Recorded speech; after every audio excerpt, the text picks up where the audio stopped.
grid on this frequency.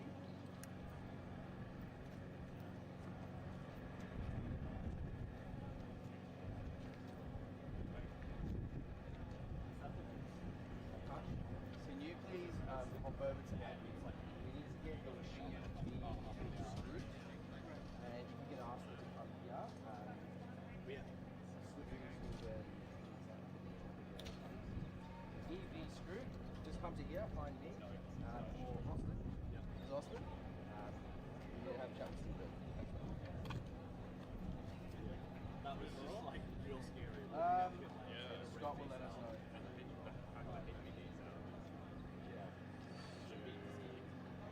No, sorry, back to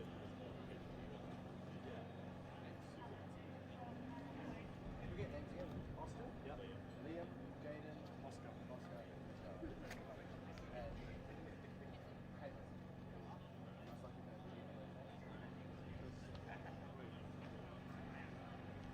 So we're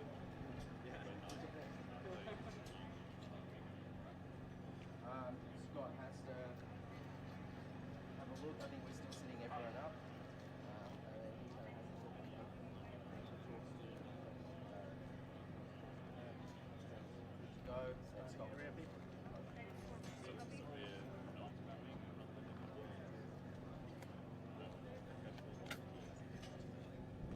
Are you with Scott at the front here? Yes. Awesome. So I think when I've got cars up, I'll hand over to you. Yep.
all the sunscreen is like expired. Nice. Sunscreen, right?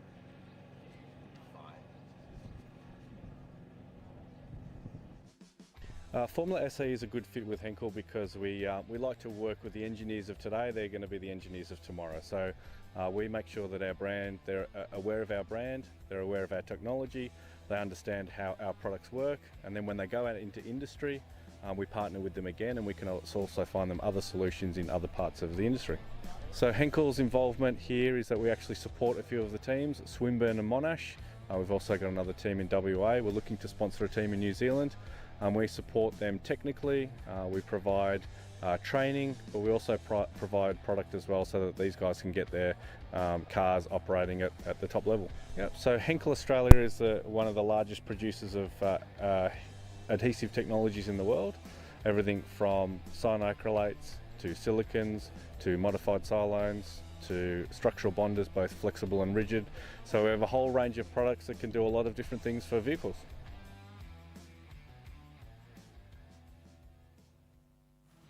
Okay, so Leap Australia distributes engineering software. So we're the reseller for ANSYS in Australia and New Zealand.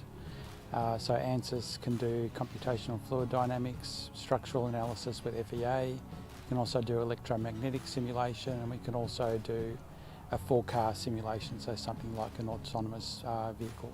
So we also do CAD software, so that's with PTC Creo and also Onshape. So a lot of the teams in Formula SAE or a lot of the universities have our software. So a majority of the teams have used our software to do their CFD simulations, so looking at airflow over the cars, and quite a large majority have used them to analyse structural components, as well as teams using carbon composite monocoques. They're using our software to analyse the stresses in those structures. So a lot of the Formula SAE teams, like I said, use our software, and quite a number of our employees have been Formula SAE team members, so it helps us to get a better understanding of what is needed, because it's always changing with the cars sort of developing in technology from where they were. At least when I sort of saw SAE about 20 years ago, it's sort of come quite a long way.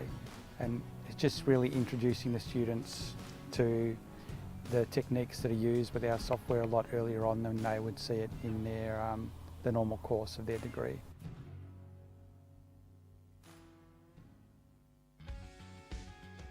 So SAE Electric is a global company that is in the electrification industry of transport vehicles, from 4.5 tonne trucks up to 22.5 tonne trucks, and we've got a global presence all around the world with engineering headquarters in Iowa, USA, and also in Melbourne, Australia. SAE Electric is involved with Formula SAE because we find that a lot of students gravitate towards an engineering industry that is likewise to the competition with regards to the EV vehicles that are built by students. So a lot of the skills that students may learn at FSAE competitions are problem solving, thought process and development, good engineering discipline and solutions to practical problems. And we like to find students that can have those abilities. Also, students have a deeper understanding of electric vehicles and vehicle systems, which is something that SAE Electric is always looking for. I personally love about FSAE is the culture, the camaraderie, the competitive spirit between teams, and this is something that SAE love to see as well within their company.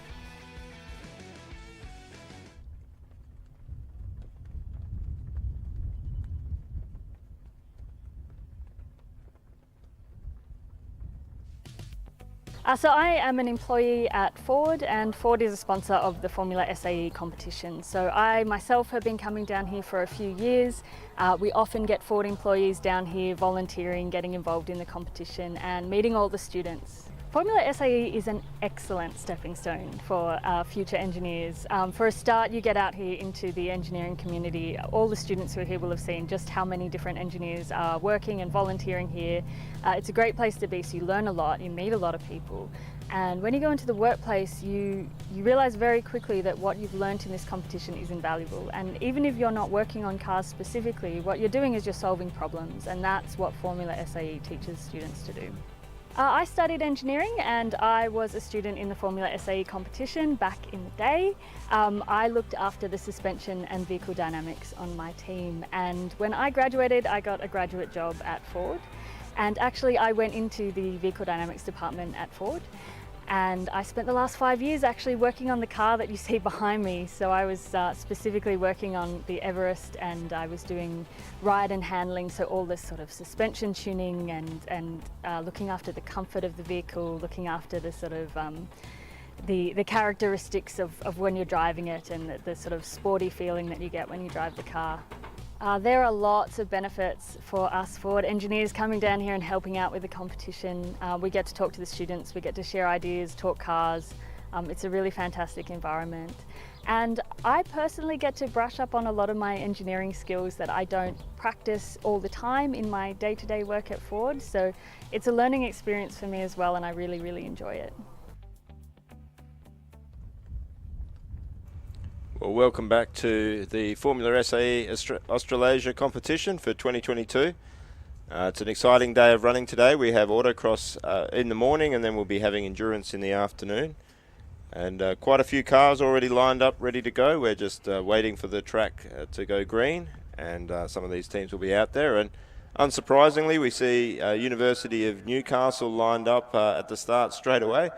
That's been a theme for them this weekend. And they're looking to bank another run pretty early and put a time on the board. Now we can see the students are milling around in the pit lane. A lot of tents there. So it's really great to see some of the supporters from companies there. We saw a presentation there from Henkel as a Formula student and Formula SAE competitor myself, I know that Loctite certainly saved us in a few sticky situations. Great products from them, and certainly great products from Leap and all of those sponsors mentioned there. So a few questions that we'll see answered today. There's a tight contest in EV. There's a tight contest in IC, but really the big question will be how reliable will the teams be. There's been quite a few issues up and down the pits with teams frantically working on the cars throughout the evening, making them ready for today. A few cars haven't made it out of tech inspection yet, so hopefully we'll see a few that haven't had a run. I know RMIT in the combustion class are really looking to get out there and amongst it. They had some unfortunate starting issues yesterday, and unable to post a time on what's historically been really good events for them in acceleration and skid pad. So expect to see them going pretty quick around the autocross track once it gets going. The big contenders in the past, Monash didn't really see the performance that we normally associate with them yesterday. They did very well, but it looks like Auckland are on top at the moment dynamically in this competition. And so we'll see whether that remains the case. And a few other teams up there, we saw University of Adelaide's been very strong. And we're all surprised by Wollongong yesterday when they came out and absolutely put a blinding time down on the skid pad. Unfortunately, the driver had hit a couple of cones there, so we'll see what the official score is later today. Acceleration, of course, was won by the University of Auckland, the only team to drop under 4 seconds with a 3.88, a really impressive run. It definitely saw that the EV cars had a really big advantage in the acceleration event, and not so big an advantage in the skid pad, although the EV teams definitely filled the top spots there as well.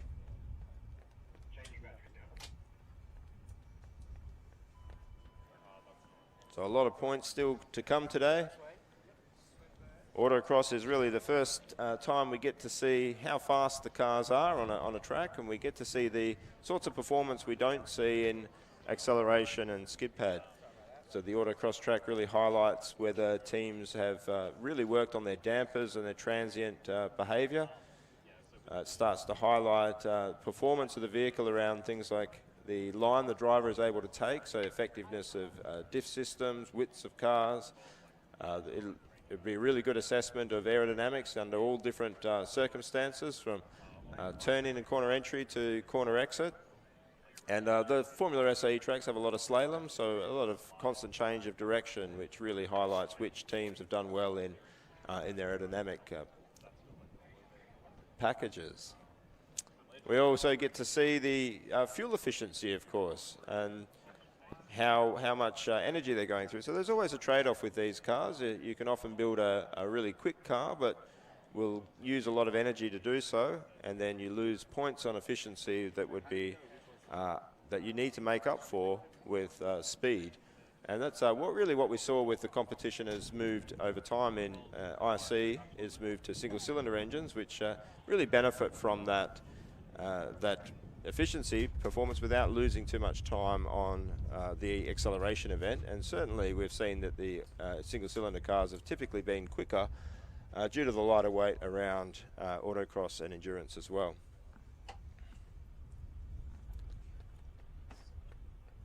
In the IC class, there is only one team that's not running a single-cylinder motor, which is the Victoria University, and of course the best sounding car here, I think.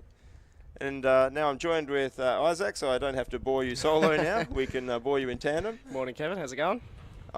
Pretty good, Isaac. How did the autonomous vehicles go last night? Yeah, it was very interesting actually. So ended up getting two teams got their vehicles through the scrutineering checks, which is obviously basically they have to pass all the standard scrutineering that you do for the electric vehicles, but then there's an extra layer on top obviously for the autonomous section. So they have to basically prove that all of their sort of remote e-stop capability is functional, all of their mission planning and mission selects can be carried out successfully.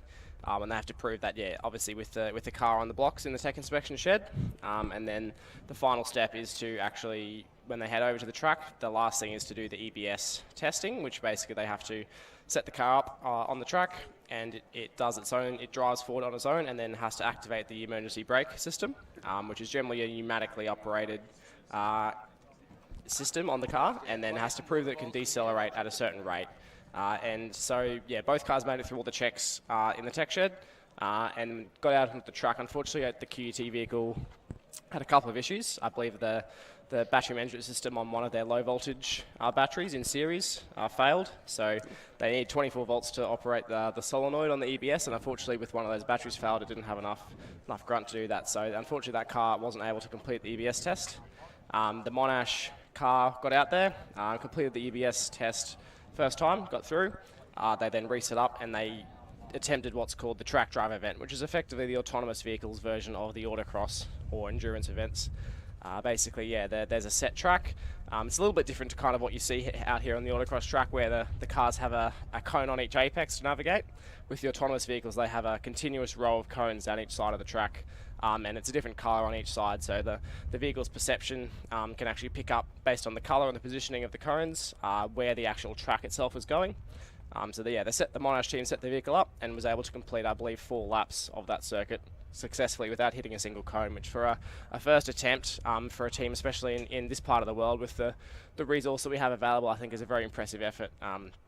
And from what I've seen in testing, the QUT team actually have been operating their car at a similar level. Unfortunately, they had a few issues before them yesterday, but to have 2 teams in this country this early on that have vehicles operating at that level, I think is quite impressive.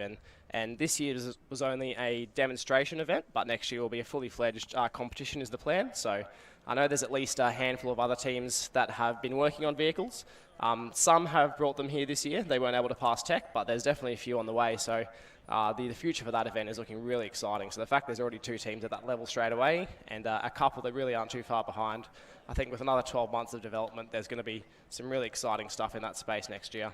Oh, fantastic. But now it looks like we're going to get moving now, and we have the University of Newcastle lining up, as we've seen time and time again this weekend, that they're ready to go early, and really great to see what looks like the University of Wollongong, unless I'm mistaken.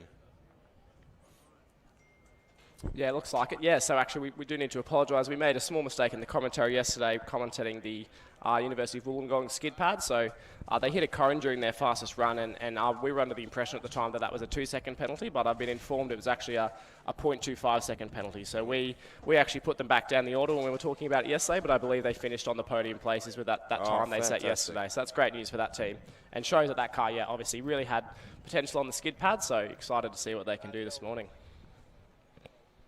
No, it was a very impressive run from Wollongong there with that skid pad time. It was really quite surprising to see a team that had sort of rushed there, got over there after some difficulties. Not a huge aerodynamic package, but it looks like a fairly efficient floor structure, and put it on really what was an amazing time. Yeah, definitely a well-sorted vehicle, and clearly they have... or you would think they would have done some testing if their driver was able to get out there and go straight to the limits of what the car can do. Like, that was a very impressive effort on the first run, so definitely going to be one to watch this morning. Absolutely. So we see Newcastle is being pushed towards the starting line. And we see what looks like a trio of West Australian teams. So we've got a couple of New South Wales teams lined up and ready to go. But followed is the 3 West Australian teams in the lineup, all looking to get an early run. I think the West Australian teams don't really have a huge trust in the Victorian weather.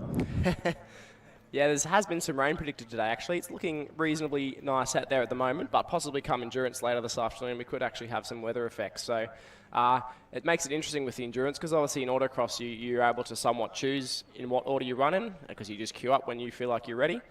So you can obviously try and play your strategy according to the weather, but come the endurance event this afternoon, the running order is set. So if the weather intervenes, there's unfortunately not much you can do about it when you have a set slot to compete your event in. And we have actually seen that affect the overall results in the past. So, but as with any motorsport, you can't control the weather, and you just have to do the best with what you've got on the day. So it's fairly typical that we see that the faster runs will come later as the track clears up. And these teams will likely be trying to bank a nice early run, ensure that they have a time on the board and can get some points there. And as has been the theme of this weekend, University of Newcastle first team lining up for the event. That's must have been something they wrote on their whiteboard at the start of the year, that they were going to be the first car to every event, and they've done that so far. So looking to get a time on the board early, and with a couple of other New South Walesians following behind. That seems to be the theme of the state this year. So doing a great job from those teams. And then we have Curtin University lining up as well, ready to go. Yeah, this should be very exciting. We'll see some early runs, but I'd imagine that some of the teams that are really fighting for some of those top places, they'll be trying to leave it a little bit to let the track clear up. But of course there is a risk associated with that, because if they do have any problems, it's less time. And we're away with Newcastle. Yeah, not a bad launch there out of the box. This car was actually quite quick in the acceleration event yesterday, so definitely no shortage of power. Now, of course, when you're out on these tracks, the front wings tend to be the area that you're most limited by downforce. Rear wings tend to be a little bit easier to get downforce in your package. So you're often trying to get as much over the front tyres as you can. You can see in this Newcastle car that they have that upper wing, but they're really moving, and it's this looks like a very well sorted car actually. Really helping them point that car into the turns. This is quite an aggressive first run here from Newcastle, so I'd say this driver has had a few laps and a bit of testing in this car so far. Because he's, like we saw a Wollongong in the skid pad yesterday, this driver able to get out there and get on the pace straight away. Yeah, it's absolutely proved us wrong straight away. This is no banking run. This is setting an early time. 100%. There's excellent catch there by the driver. Yeah, a little bit of instability at sort of some of the direction changes in this car, but he can definitely get the car pointed where he wants to. A little bit of a slower section here, I believe, taking it slow, making sure he's figured the track out. Hope there's no issue here. He looks like he's slowed down a little bit. I don't know that. I don't entirely know where the end of the circuit is. I don't know if that is after the end of the autocross time. But a great run there. Yeah, that was definitely an aggressive first lap from Newcastle, so we'll see what time they put on the board. I'm suspecting there might have been some issues there at the very end, so I'm hoping he actually got that car across the line. Looks like he has, in lining up for another run. No time on the board that we can see just yet, but and University of Wollongong out there as well for their first lap. So it'll be interesting to see how this car goes. Without the front wing, they can afford to take a little bit of a tighter line into some corners. But of course they will lose a little bit of cornering grip from that, but this car showed that it had plenty of grip on the skid pad. And yes, it does look like that is after that series there at the end is after the autocross. Oh yep, it does. run, Yep, there's some checkered flag further up there, so you're right. We're still not seeing times here. As soon as we do have times, we will call them out to you.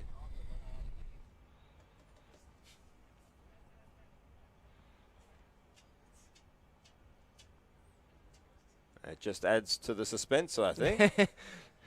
Yeah, both of those first runs did look quite aggressive from both drivers, so I think they were both quite competitive. And I think, Newcastle lining up for their second lap straight away. So this is definitely a good strategy in an autocross event. With one driver, once you have your first run in, you've got your eye in and you know where the track goes. It's best to sort of get out there and put your second lap in straight away before you actually forget some of the minor nuances that you learnt on that first banking lap. Well, in fact, it looks like Newcastle are waiting back just a little bit, and it might be another run from Wollongong here. I think that might be Wollongong heading back to the staging area actually. So I think Newcastle will be the first one to do their second run. I stand corrected. Yeah, the staging area setup is a little bit different, I believe, this year to what we've seen in the previous years. So we'll just have to keep an eye on that. Well, we did see in the skid pad that Wollongong car did rub a little bit on the ground, but as we know from the documentary Days of Thunder, rubbing's racing. Yeah, it'd be interesting to know if they actually made any major sort of setup changes to that car overnight. Obviously, they wouldn't want to be messing with it too much because it had that quite impressive performance on the skid pad, but maybe some ride height changes could have been in order for that car overnight. Yeah, and we see Swinburne and Canterbury also lining up, and Monash coming out for an early run, and right behind them Auckland. So I don't think anybody's waiting to get their early runs in. I think the teams have decided that the conditions are pretty good, and they're deciding to get a banker in. And yeah, as with all the other events, of course, each team has 2 drivers that they will use for this event. So each driver gets 2 runs each. So yeah, sometimes teams will opt to send out possibly the slower of their 2 drivers, or the more consistent and conservative of their 2 drivers out first to get a time in early, and then they might save their gun driver up for later on and send them out for their crack at the top spot when the track conditions are at their best later on. Well, I certainly know, having competed in this and as a faculty advisor, there's a lot of tension in the team until they've completed an autocross lap, and getting that early lap in really just helps calm everybody in the team.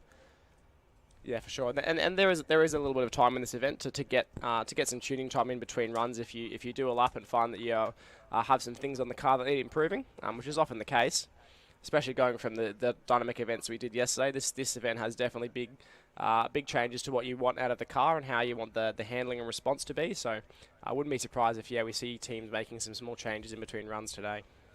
And there are quite a lot of changes you can make on these cars.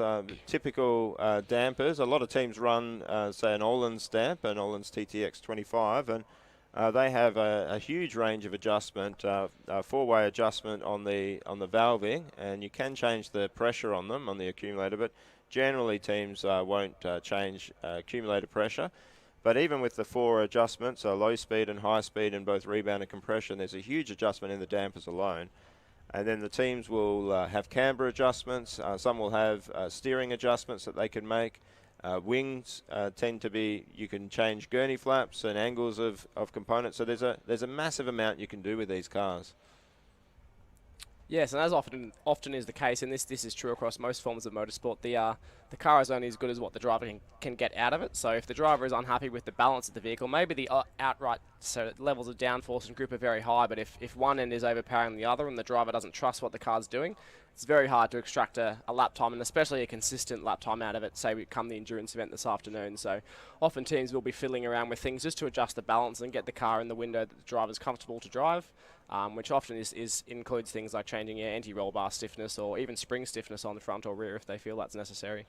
Yeah, absolutely. Anti-roll bars tend to be a really quick way to adjust balance for these cars, but that does depend on the roll moment distribution of the cars. It does change that, and sometimes these tyres are not as load dependent as they are, say, camber dependent for grip, and certainly temperature dependent. But we see Newcastle away here for their second run of their first driver. And again, I think this driver really knows what they're doing. This is a well-trained driver in a car that has spent time on the track. It's difficult to draw assumptions, but sometimes when you see a driver out there with what appears to be a custom-painted sort of go-karting or racing helmet, can sometimes suggest that driver may have had some motorsport experience outside of Formula SAE. And so then in that case, it's often not a surprise to see those drivers being the ones out there putting down the good times. Yes, and while the endurance event and endurance combined with efficiency has the most points in the event, this autocross event certainly comes with a huge amount of bragging rights. To be able to put it on there with not having driven the lap before, first time out with whatever car you've bought, the top time here tends to be very well respected amongst the teams. Yeah, and teams will often change their strategy a bit for endurance and sometimes run well below what the car is capable of throughout the endurance event to optimise their total competition point score with the efficiency event tied into that. So the autocross event really is the only time we see teams out there sort of putting the car to their full potential. And that was a 1:12.12. That's a really excellent time early on, and I think we don't have the times for the first 2 that went out. But that was really impressive. I wouldn't be surprised if that was substantially faster than the first lap that they did. Yeah, so obviously it's difficult to compare times to 2019 because the track is different, but I guess we'll see once a few more cars get out there where that sort of time starts to stack up overall. It does look like a fairly flowing track compared to some of the previous years. It looks a lot more open than what we'd experienced. So I wonder what sort of average speeds we'll be hitting on autocross and endurance. Yeah, definitely, and that's interesting because teams always usually take the data from the previous year's competition track often to inform their lap simulation tools and therefore their point simulation tools, which helps them make quite large design decisions on their vehicle with things like aerodynamic plan area, track width, and sort of L over D numbers for their lift and drag. So when the track changes a little bit year to year, it can be difficult if you design your car around one sort of track and one sort of average speed and it changes a little bit, but we generally don't see massive changes in average speed or sort of demands from the circuit itself, so the cars will likely still be somewhere in the window.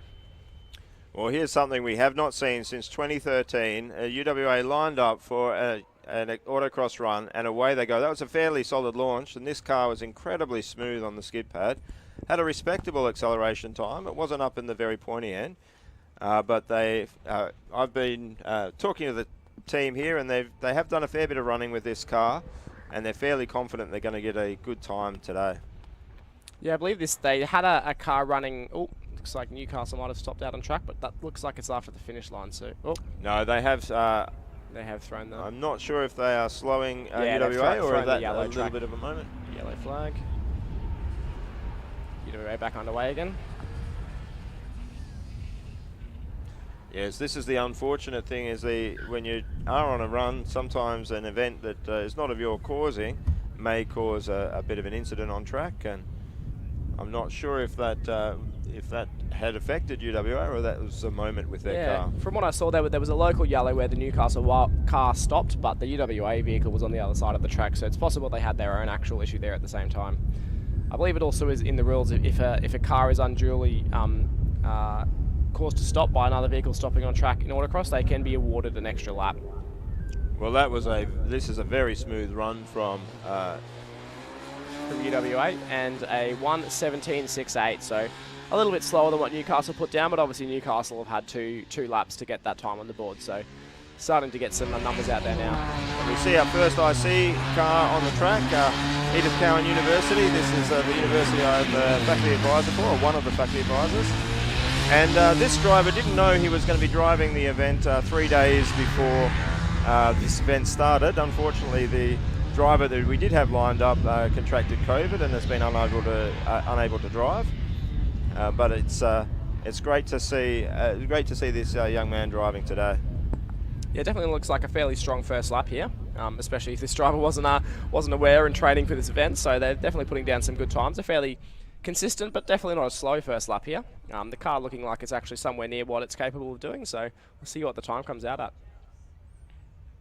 And like all teams here, I think there'll be a huge sign of relief if they can get over the line for their first time lap, and a 1:22.0. So they'll be wanting to do a lot better than that in the future, but a great start, and I know how nervous these drivers were going into the event, as are most drivers when they've done this.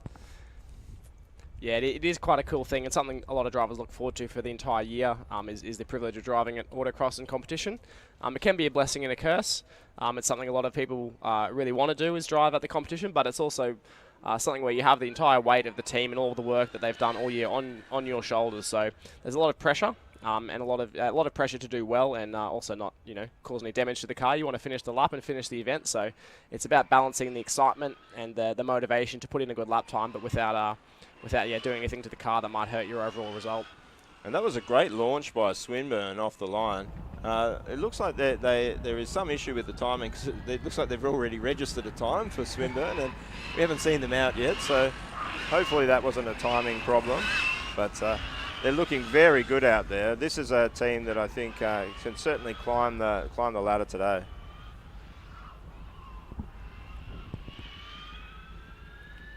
Swinburne, one of the more experienced teams around electric vehicles, and it's interesting, as you said, Isaac, that it was two teams doing the autonomous vehicles today. I remember being at the very first comp where there was an electric car ran as a trial. It was the RMIT car. They'd taken one of their red cars and painted it green. Yeah, I believe that was 2008. RMIT were the first team in the world to actually create an electric Formula SAE car. And the competition for electric vehicles didn't actually exist then. And a first lap out there for Swinburne with a 1:09.7. So that's a very impressive time from Swinburne. Yeah, straight to the top there from Swinburne. They'll be very, very happy with that. That's way more than a banker. They've really set the standard there. But we do expect to see some competition for that. And one of the teams we'd expect to really be knocking on that door would be Canterbury here. Yeah, so Canterbury queuing up now. I've been informed that we believe this team might be running only two-wheel drive now. This car did come to the event four-wheel drive. I will make sure that that's actually correct, but I was informed of that yesterday, so unless they've made changes overnight, I believe that's the way this car is running. So will be interesting to see how it stacks up against Swinburne's time there, who are still running the four-wheel drive system.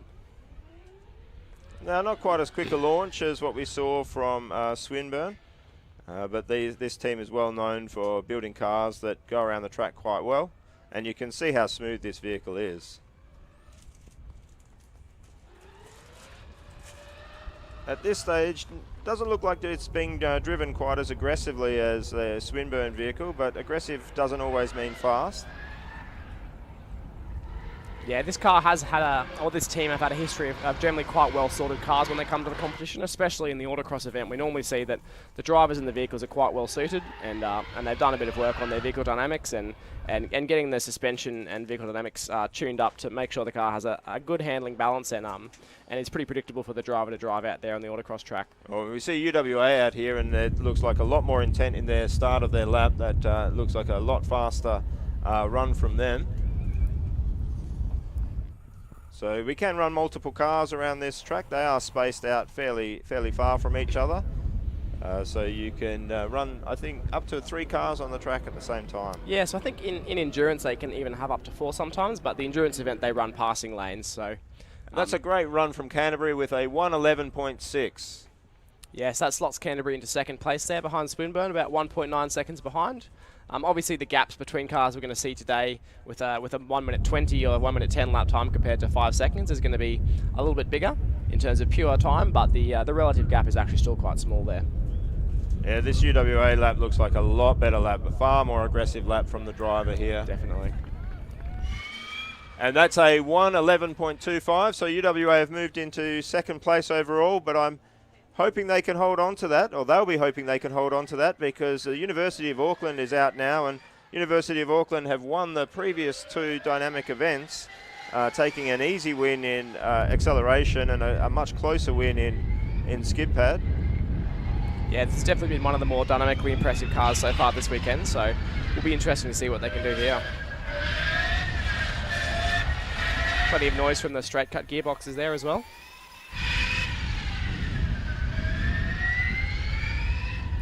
This is also a team that have been running electric vehicles for a number of years now, I believe starting in 2016 perhaps. And they started out straight away, I think, with the AMK package, possibly running rear-wheel drive for the first few years and then eventually expanding to four-wheel drive. So they've had a number of years of experience with that drivetrain package and the in-hub gearbox design as well. So you'd expect that entire system to be fairly well developed by this point. And that sound we're hearing is another IC, drowning out those straight-cut gearboxes from Auckland, and that's the only IC car out there at the moment with ECU. And Auckland completing that lap a 1:13.28, so they'll definitely want to improve on that. So Swinburne's setting the early pace. Yep, yeah, I think a conservative-ish first lap there from Auckland, but Swinburne out here for their second lap, so we'll see what they can do. ECU coming through to complete their lap.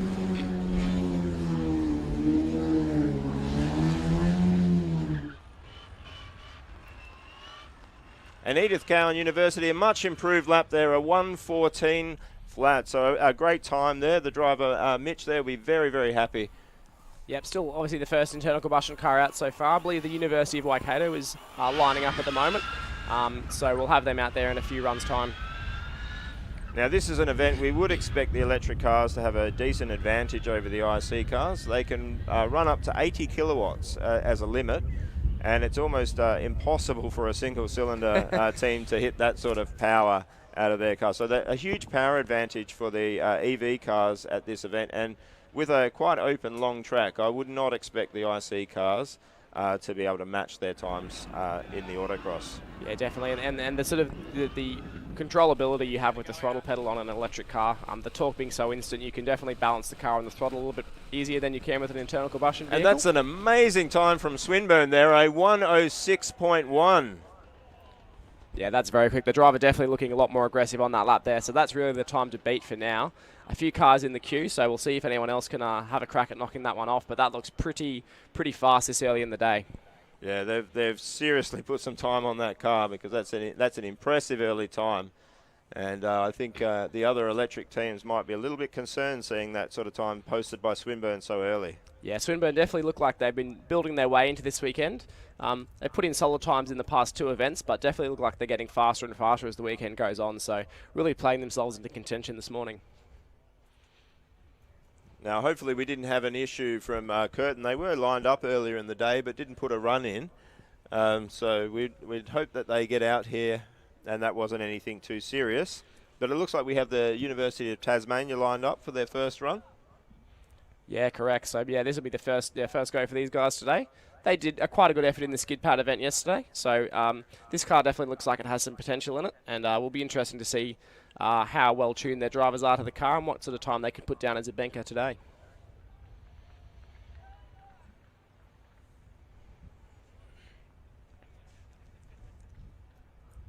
In the queue, we also have the University of Western Australia lining up for their 3rd run, I believe, or first run of the 2nd driver.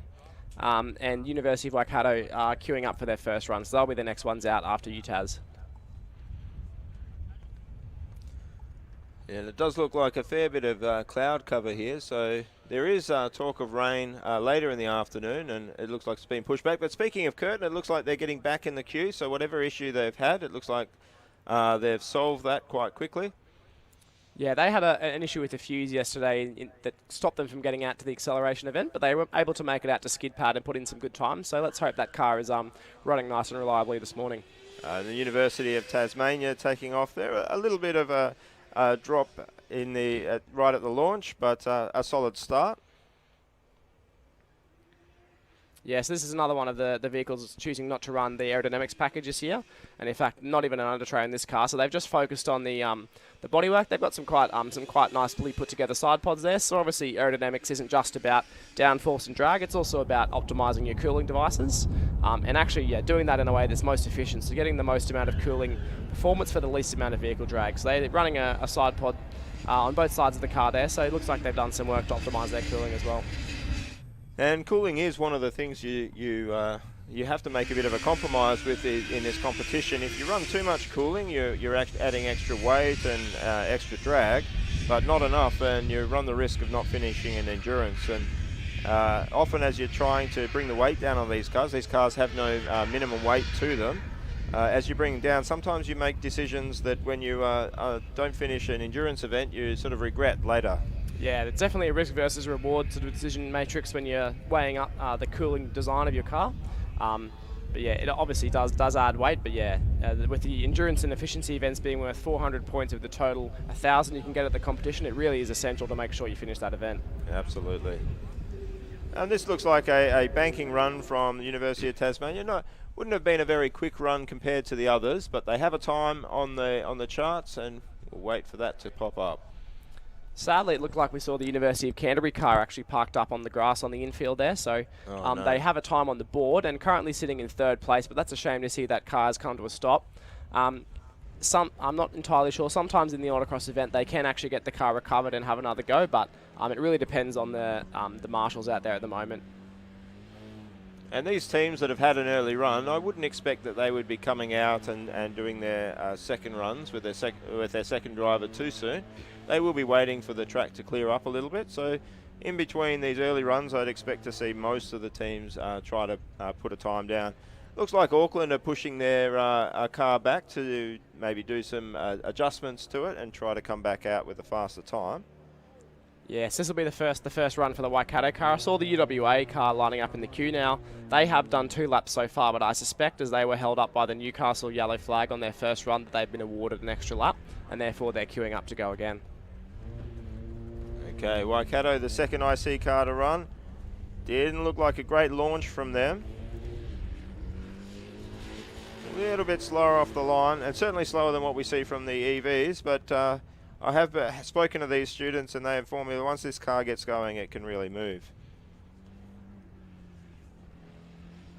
Yeah, we saw there on the television that we've got, or the YouTube, I think television seems so outdated these days. We saw the Canterbury car parked up. And one of the unfortunate things, if you do get caught out there, it can be a long time before you can get the car back to troubleshoot it. So I think Waikato driver taking it fairly easy here. It's got that visor up on that helmet as well, so hopefully he remembers to put that down at some point and doesn't get anything in his eyes.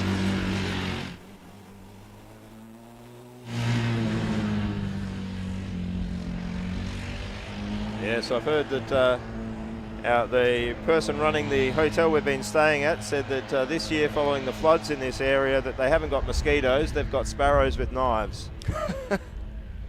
So hopefully the driver's not eating mosquitoes there. Yeah, so yeah, anyone watching this event overseas will know that Australia is well known for its interesting and varied animals. So not uncommon to see things like kangaroos on racetracks around the country. So we'll see if we get any intervention from the local wildlife today. Well, interesting fact, I was yesterday years old when I found out that wombats do square poos. And a good banker there by Waikato, but it's a 136.2. Yeah, so there's definitely some more time to come from that car, but they've got a run in, some time on the board, and that will mean they get points in this event no matter what happens. Did look like another car out on the track that we could see. I'm unsure whether that was maybe the University of Tasmania completing a lap. No, it's the University of Adelaide.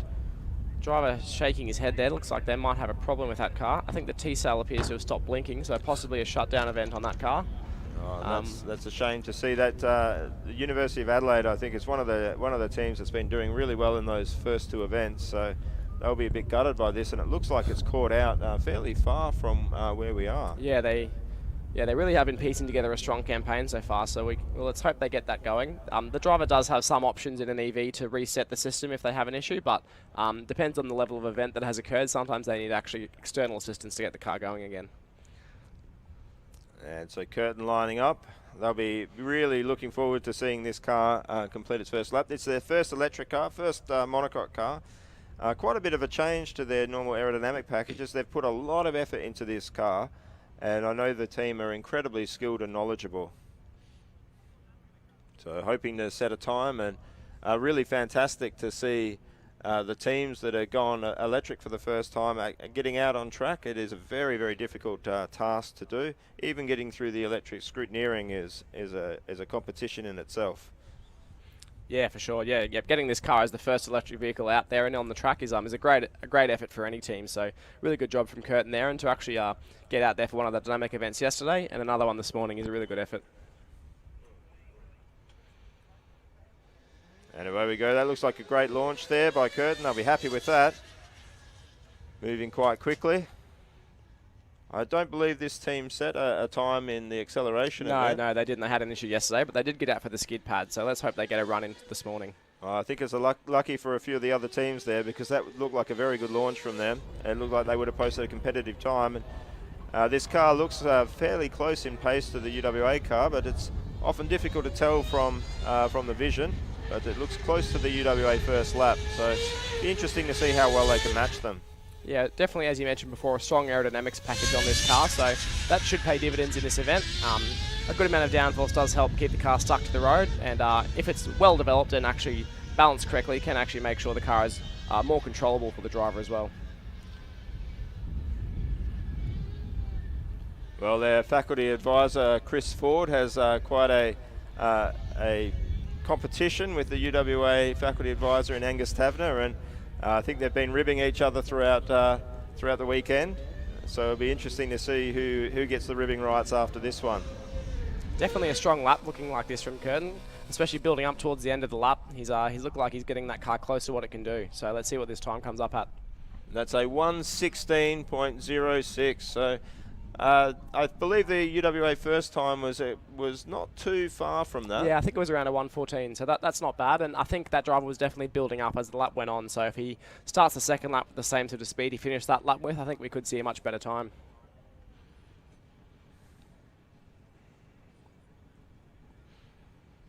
Now another IC car with the University of Sydney lining up. University of Sydney clearly have spent a fair bit of time with this car. Not running an aero package. That was a great launch by Sydney there. Not as much power as the EVs, but for a single cylinder, which can often bog down off the line, that was a great launch. And this driver looks like they are wanting to get this IC win here. Yeah, this is our third internal combustion competitor to get out on the track this morning. So let's hope they can get the lap in. This car has been testing for a little while. I actually bumped into them at Sydney Motorsport Park a few weeks ago, and they were out there doing some autocross testing in practice. So this looks like the car is fairly well sorted, and the drivers have had some seat time in it. So this could be quite a good time here from Sydney.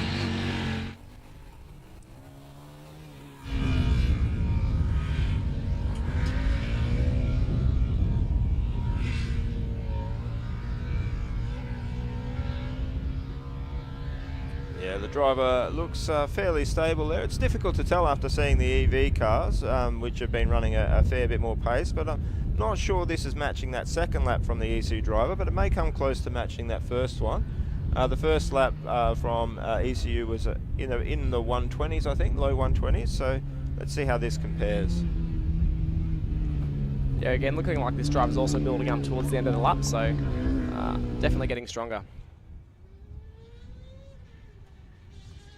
And Curtin out here starting on their second lap for the first driver, so already looking more aggressive, so we'll see what sort of time they can put on the board here. And that was a 1:23.4 from the University of Sydney, so fairly close to that first ECU time, so it'll be interesting to see whether the driver is able to bring that lap time down.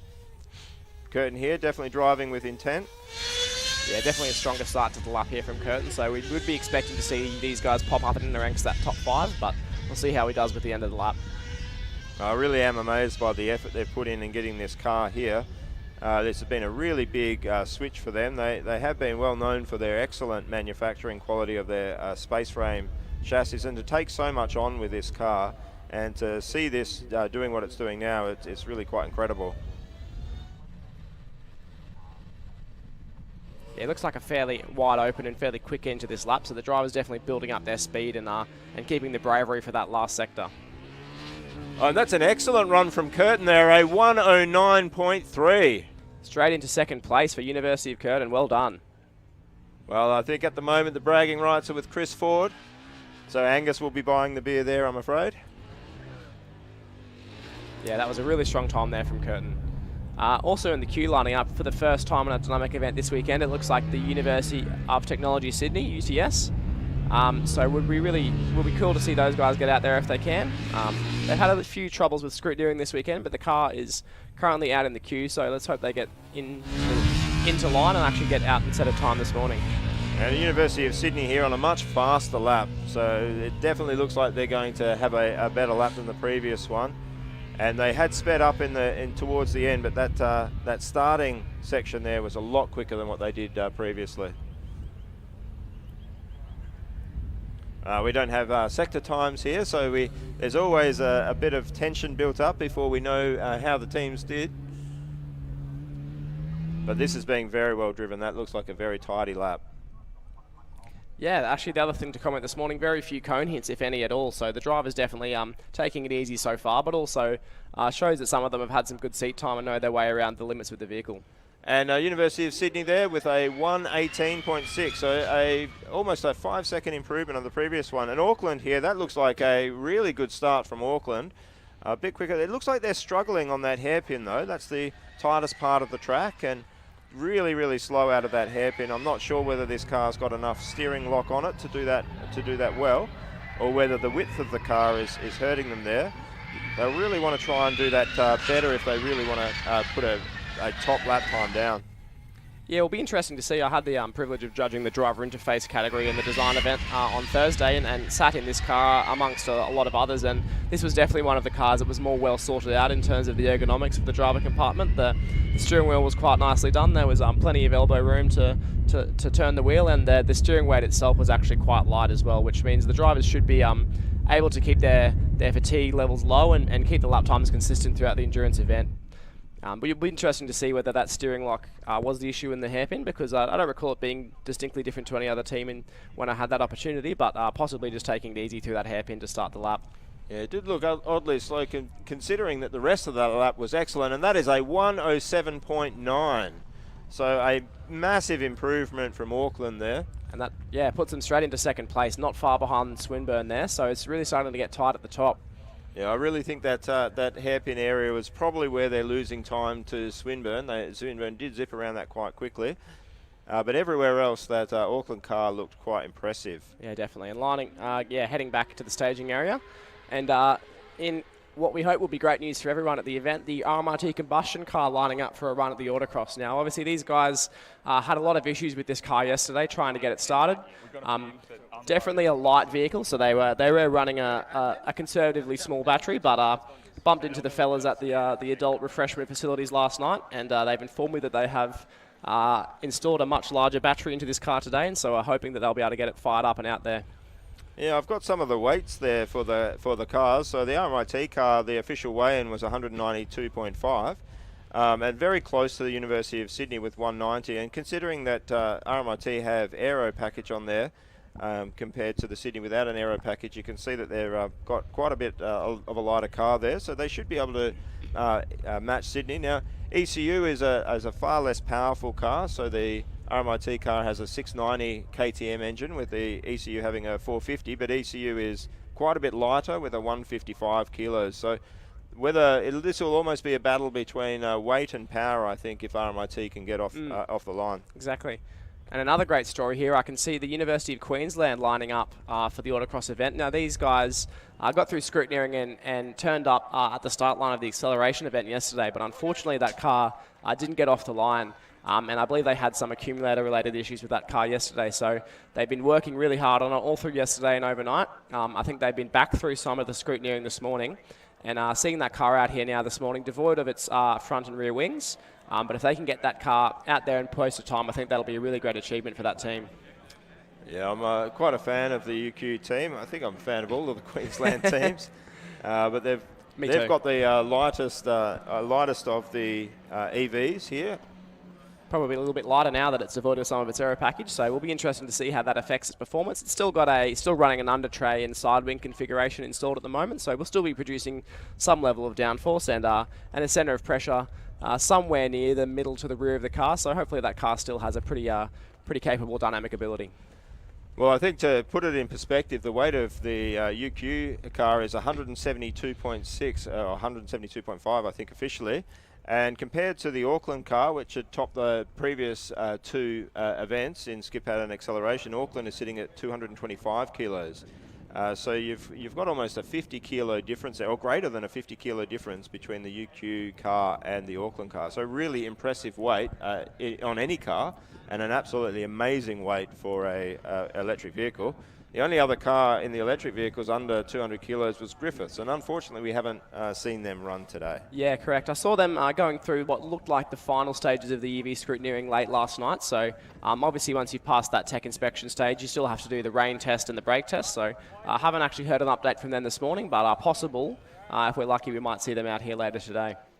Well, earlier on we did see that Monash were lined up for an early run, but they didn't take that run. And it doesn't look like their car is lined up, so hopefully there's not an issue there, and they're just waiting until they feel that the track conditions suit them well.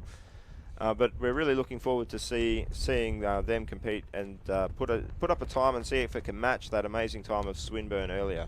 Yeah, so Wollongong lining up for another run here as well. I believe they did do a run this morning, but we didn't get the times for that one as well, one of the first cars out. So will be interesting to see what they can put down now.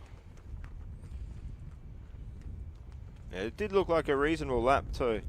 Of course, Newcastle, as we're getting used to, were put down the early lap time, and it's still quite a competitive time with a 1:12.1. Yeah, that's definitely been a strategy that's worked for them so far this weekend, but I wouldn't be surprised to see them back out later on. And yeah, as mentioned, didn't see that Wollongong time from earlier, but just because we didn't see it here in the commentary box doesn't mean it wasn't recorded, so it's possible that time is still standing. And the RMRT combustion car has fired into life, judging by the cheers of the crowd around me, so that is great news. Fantastic. Great to see them there. Possibly stalled again, hard to tell, but we'll see how we go. Definitely some ear-shattering screams from outside the commentary box. Screams of joy from the RMRT combustion lads, so fingers crossed this goes well. I did have a look at the car and what they were dealing with, and they had quite a small starting battery on it. I think the plan was to put a much bigger battery on and make sure they've got the cranking amps. Yeah, I'm told that that has been done, so we'll see how we go here.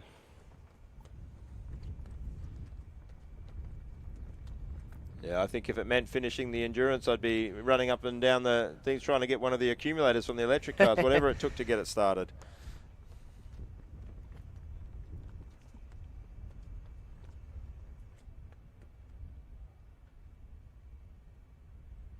So it looks like some delay here. Hopefully not an issue with the RMIT car. Yeah, so just got some messages through from one of the lads from the University of Queensland. So they, yeah, as I suspected, they had some accumulator issues. They've actually had some issues with some of their battery management system PCBs. They've had to remove a couple of the segments from their accumulator, which of course requires you to then go back through the electrical scrutineering, which they have done.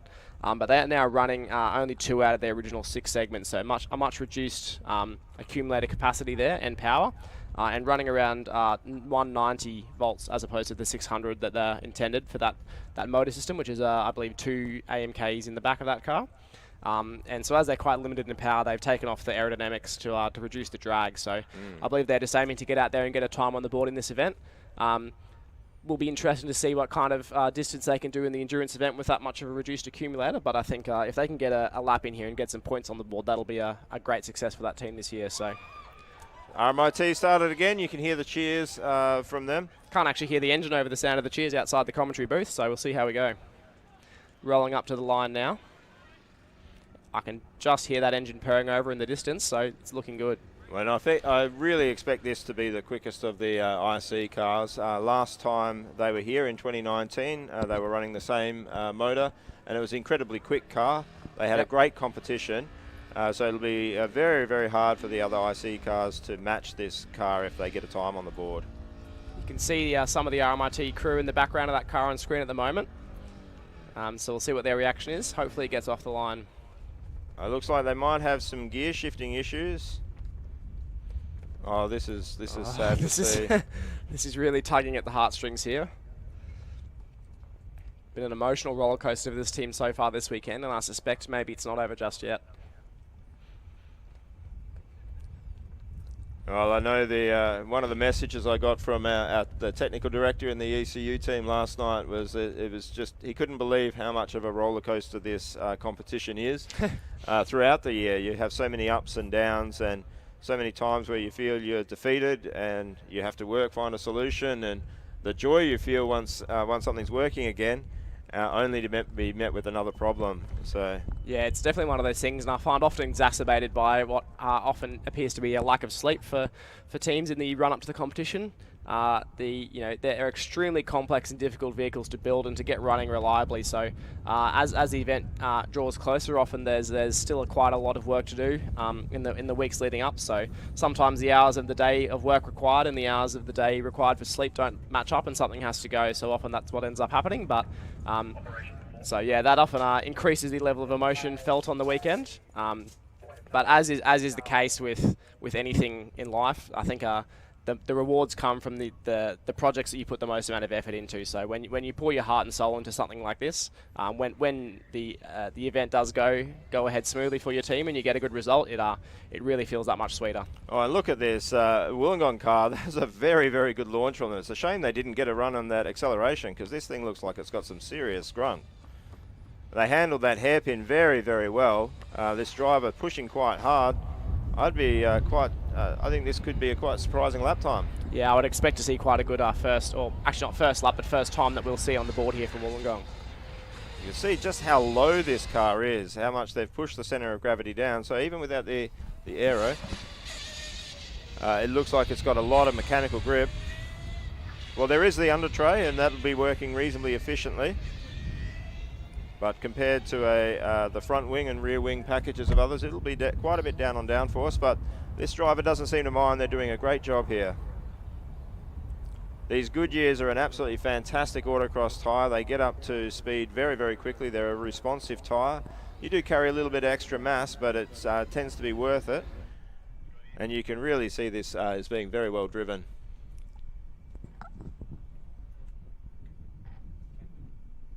University of Wollongong with a first lap of a 1:11.3. That's an excellent first lap from Wollongong there. They'll be incredibly happy with that. That puts them right into contention. So currently we have Swinburne leading. Their best lap is a 1:06.16. Then University of Auckland with a 1:07.92. Then Curtin with a 1:09.33. Then UWA with a 1:11.25. Then the University of Wollongong with that run there with a 1:11.33. University of Canterbury unfortunately caught out there on the track. with a 1:11.61, and there was plenty more to come from that car. Then the University of Newcastle, still with quite a competitive time there in that mid-pack with a 1:12.12. And then a trio of IC cars, definitely not able to match the pace of the electric cars with the deficit in power. With Edith Cowan University leading the ICs with a 1:14.02, and University of Sydney with a 1:18.6, and University of Waikato with a 1:36.2. But we'd expect greater times from Waikato still to come. Yeah, unfortunately the University of Queensland car looking like it's getting pushed away from the starting line here, so possibly some still ongoing issues for that car. Hopefully they can get that resolved. The teams do have access here this weekend to a practice track, so if they've passed through all the scrutineering events, they can actually head out to that track behind the pits. It's basically just a small area they're allowed to fire up the cars and actually drive them around and make sure that they can actually, gives them the chance to debug some of their problems. So something like the RMRT combustion car and possibly UQ as well might be able to make use of that facility and then head back out to the starting line. Another great launch from Wollongong here. They'll be looking to drop under the 110s with this lap, and this driver is not wasting any time about this. Very, very well balanced car. You can really see the effect of that low centre of gravity. Yeah, shouldn't take much to jump up here. We've got a real gaggle of cars quite close here. We're from the University of Western Australia in 4th place. All the way down to the University of Newcastle in 7th place. There's only less than a second between those cars, so yeah, not going to take much of an improvement from any of these teams to jump up the order a bit. It looks like we've got a couple of IC cars lined up, ECU and Sydney, looking to put their times in early. So obviously feel that the track's good enough to go running, and unfortunately it looks like University of Tasmania has slowed out there on track. Hopefully that's nothing terminal for them and they can get back into the action. Yeah, that's a shame for them. They do have a time on the board already. Maybe they don't know, so that could be a mistake. Yeah, yeah, we did see them go around, but unfortunately we didn't see a time from Tasmania. Yeah. Hopefully that wasn't an issue with the transponder. Unsure if Wollongong was able to finish that lap unhindered or whether there was a yellow on the track for them. I suspect they might have been stopped. I haven't seen them come back through the staging area yet. It's also not unheard of for more than one car to have an issue at the same time on the track, so sometimes they're stopped due to a flag, and sometimes they, yeah, it's entirely possible that cars can have their own issues as well and stop on track, but let's hope that isn't the case for Wollongong. Of course, we can't, from where we're seated in this wonderful location with Blendline TV, we've been doing a great job this weekend. We're in air-conditioned comfort. The only downside is we can't see the whole of the track, but I take the air conditioner and a limited vision over a full vision of the track right now. Yeah, there's been plenty of sun exposure happening to a lot of the people out here this weekend, so it's definitely not taken for granted being able to sit here in the air conditioning. And yeah, as you said, Blendline TV coming on board this year is the first year streaming this event, and have been doing an absolutely fantastic job so far. So I hope everyone at home is enjoying the stream. And if you have any feedback and some positive things to say about it, then yeah, feel free to send those through as well.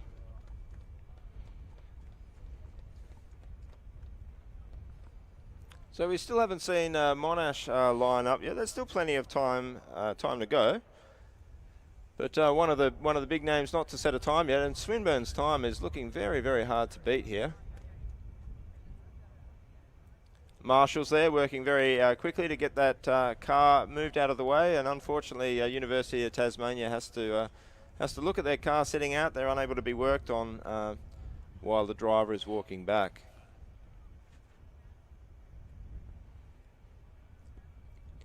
Unsure what's happened with Wollongong. Yes, a bit of a pause in proceedings here. Unfortunately, it looks like that UTAS vehicle has been pushed into the centre of the infield, and the driver is currently making his way back. So I say that will be the end of the autocross event for that team. It's sad to see, but unfortunately, there's something we do see every year. These cars are very complicated and difficult to keep running, so it's not uncommon to see a few cars unfortunately parked up in the middle of the circuit. And curtain away. They're quite happy. The second driver out, so they're putting their times on the board early.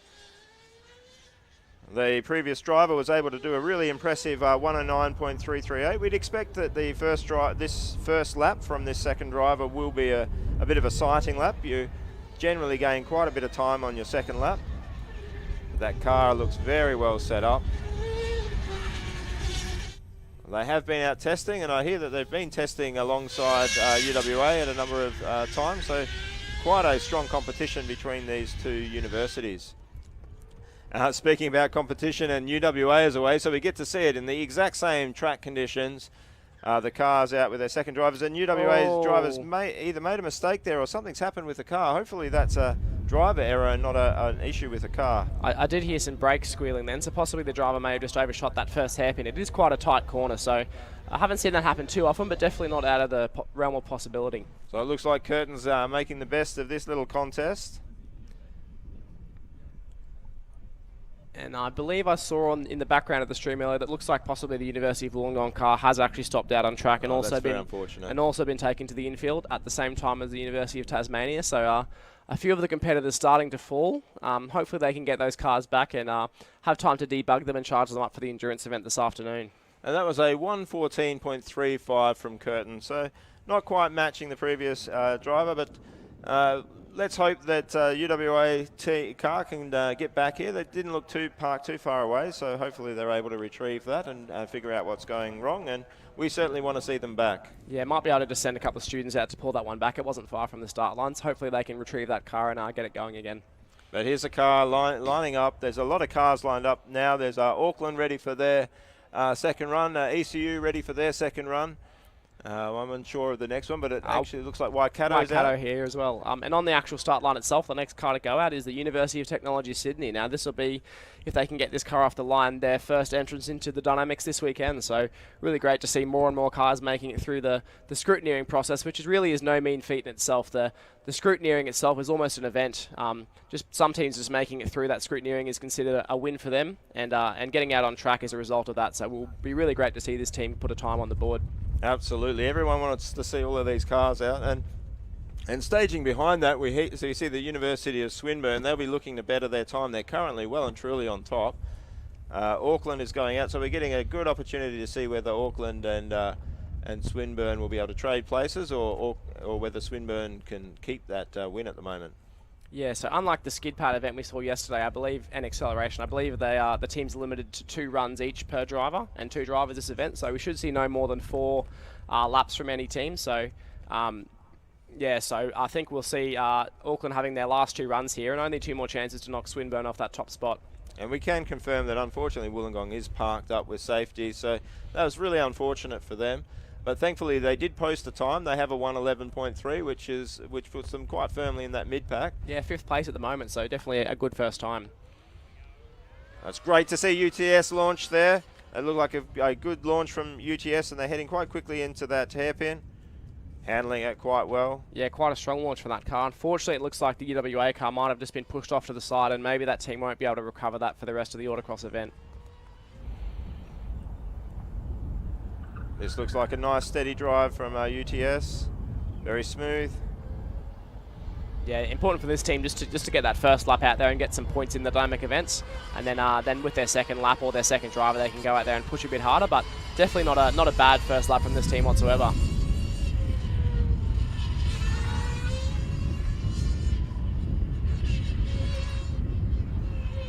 Has been a busy week for this team. Unfortunately, they had to make some actually weld in some additional tubes to the back of their chassis for safety reasons. So not the level of work you generally want to be doing at the competition, but the fact they've actually been able to achieve that, get the car back through scrutineering and out on track, is a really good achievement for them. So very well done to that team. Yeah, they'll be very happy to see this. We also see Curtin out on the track as well, so this will be their very last run. Second driver, second lap. So going to see 2 times coming up fairly soon. And Sydney is out on the track as well, so for the first time we have 3 cars out on the track at the same time. Yeah, so going to have the times flowing in thick and fast here. That's a great time from UTS to start with a 1:18.01. Curtin coming around to complete their lap. Their first driver was quite quick. Let's see if their second driver can match it. Yeah, this does look like not a bad lap from Curtin. And a 1:16, but it looks like they have been held up there, so there may have been flags and they may be able to repeat that lap. Yeah, the UTS car has stopped after the finish line actually, but still possibly holding up that Curtin car at the end of the lap. The officials are very open to try and make sure this is a fair event for everyone, and want to see all of the teams out and running in good conditions. But all the cars lined up here ready to run.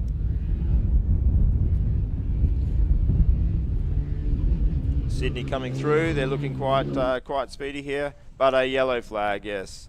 And almost certainly they will be afforded a rerun. But that Sydney time, they'll probably not want to rerun that because that was a 109.49 from the University of Sydney. Very impressive time from Sydney there. Yeah, I'm fairly sure they'll be speaking to the organisers and say, please let us keep that one, because that's put them well into the mix of the electric vehicles. That currently puts them 4th overall, only a shade behind Curtin. Yeah, very good run there from Sydney and straight to the top of the combustion class there. So, of course, if they do rerun, I believe they have to give up the time that they have done. I think that's how they've run it in the past. So yeah. I do think that is up to Sydney whether they want to decide to keep that run or take it again, assuming that the organisers have determined whether they were blocked or not. Yeah, so the Sydney car looked like it did keep up it right to the finish line, whereas I think the University of Curtin backed off a bit earlier, so it appears they may be able to have another run for that Curtin car. This is so unfortunate. We're seeing UTS being pushed out into the centre of the track, so there's no more running from them. And this is a car that we're interested to see. Can Auckland take the lead? Still looks like they're struggling a bit with that tight hairpin. Does look like a lack of lock in that corner, so that's possibly the issue. Yeah, really losing a lot of time to Swinburne there. And unfortunately, that's where you do gain a lot of time, is in the slow corners, because obviously when you're travelling at that speed, you spend a lot more time in a slow corner than a fast one. So that's really where the big gains can be made, and losing a lot of time in that corner is really hard to make up across the rest of the track.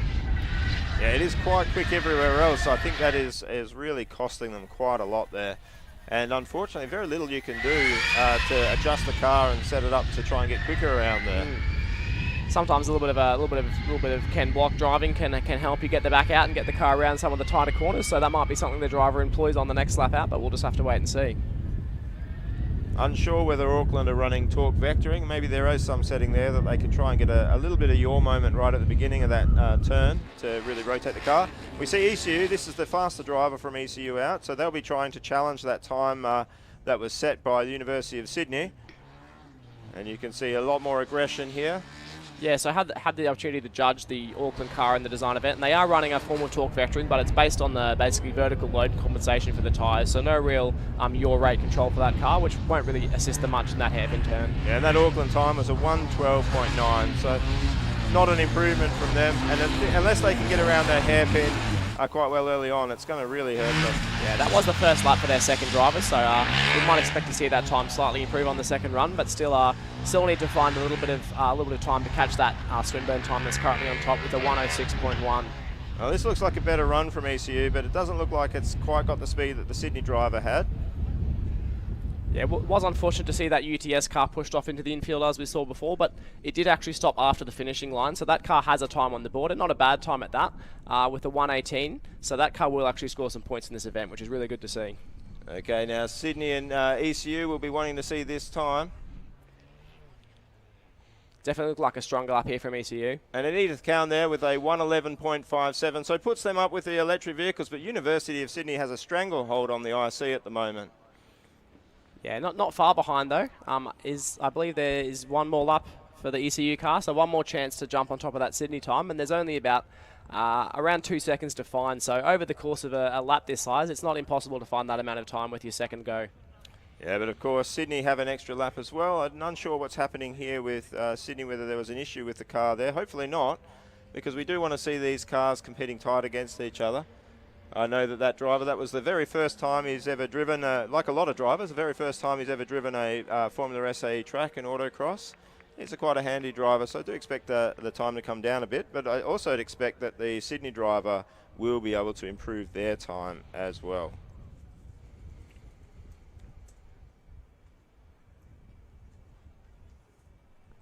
So yeah, a couple of cars queued up. Yeah, the ECU car looking for their second run for that driver, and also it looks like the Waikato car also lined up for their second driver. So a couple more times to come on the board here, and then waiting behind them we have the Team Swinburne car, which is currently sitting on top with a 1:06.1 and looking possibly to improve that time with another run. So this event is starting to tighten up, but possibly these guys are looking to put it out of reach. And we are still to see Monash run. This is a very big surprise. This will be a massive upset in the competition. Oh no, and a stall from ECU off the line. He's recovered it quickly, but he'll be very disappointed with that. Yeah, tripped that beam, which will cost a bit of time, but he wasn't stopped for long, so it's possible still to rescue this lap if he puts together an exceptional rest of the lap. And he's pushing hard. He'll have the red mist, so let's see if he can match that Sydney. This car definitely looks like it has the capability in it, very dynamically capable, and this driver pushing hard, so a bit of a shame about that launch, but we'll see what kind of time he can rescue out of it. Amazing recovery there from the ECU driver. That car was completely sideways. He's really giving it everything. Maybe a little bit too aggressive after that mistake in the launch, but he really wants to show that the car's got a turn of speed.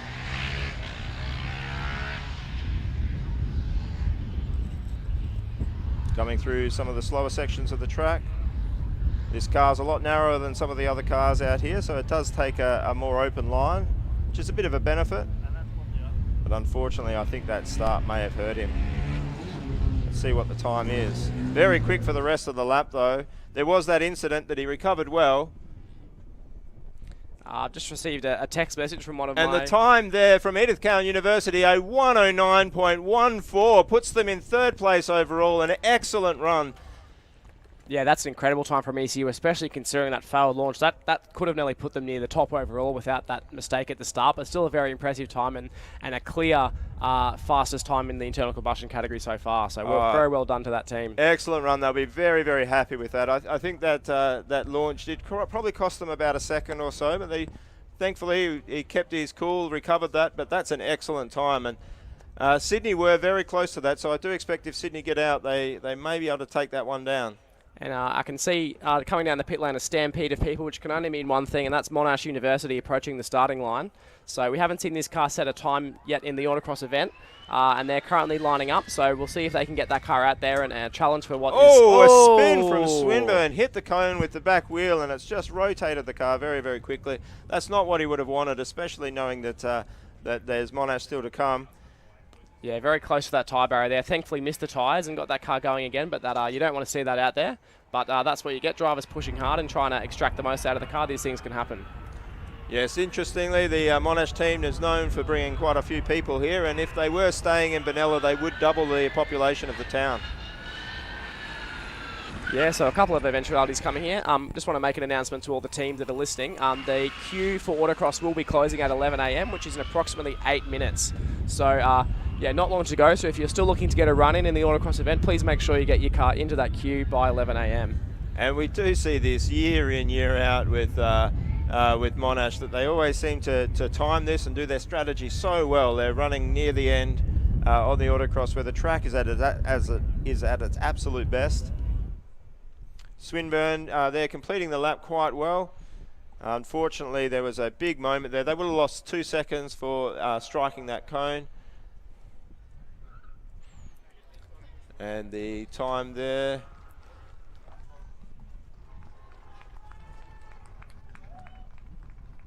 We haven't seen the time come up yet. But yeah, I doubt it would have been faster than what they said earlier. I have received a text from an informant saying, Marge, the rains are coming. So we have not too long left in this event, but the rain is approaching. So there's obviously a few teams lining up still to get their run in, Monash being one of them, but no rain yet on the track, but it's not far away. So this could be shaking up things for the endurance event later on. Also been informed that, yeah, Monash possibly having some issues with their steering rack earlier, which has delayed their getting out onto the track, but they're queuing up now for their first run, so let's see how this goes.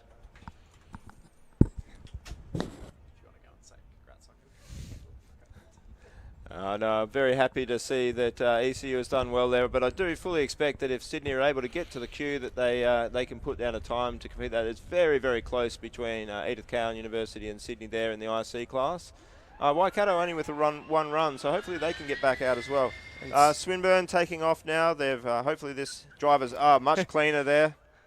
And much faster through that hairpin than we saw the Auckland car. So yeah, definitely some differences in the dynamic performance in that corner with the Swinburne and Auckland cars. But this is the second lap for this second driver, so let's see what they can do. It does look quick. It doesn't quite look as aggressive as the first driver was able to maintain. The car is very smooth. Quite a small car, it's taking its line pretty tight, so driver doing everything right here.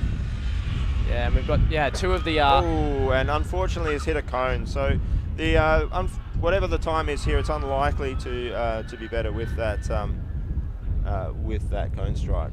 Yeah, so two of the usual heavyweights in this competition, which is Monash University and the University of Queensland, both lining up for their first run in this event. And we're seeing both of these teams struggling a little bit more this year, but both heading out for their first run, and Monash away from the line. Few issues getting away, but the car is still moving, so we'll see if they can get around and complete this lap and get a time on the board. Yeah, the car not quite looking very rapid. Also having a little bit of problem getting around that hairpin. This is a much wider car from Monash than we're used to see.